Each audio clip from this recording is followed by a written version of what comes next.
Welcome to the Slop Farm. Enjoy the video. You start by selecting an image that will read well in low light. Pick one at or above 1920 x 1080 and duplicate it so you keep a lossless original. Next, reduce clutter.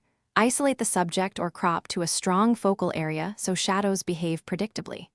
Once done, convert to a working color profile like sRGB so colors remain consistent across devices.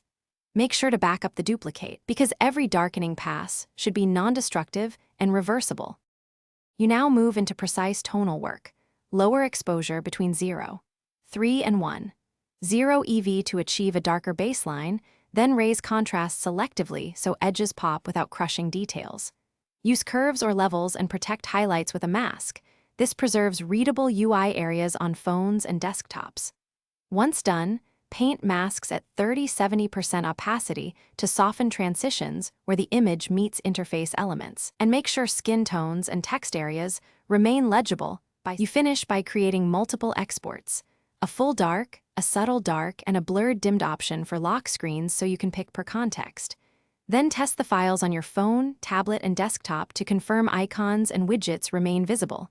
Adjust local luminance where UI elements overlap. If areas look too flat, use local dodge or luminance masks to recover detail.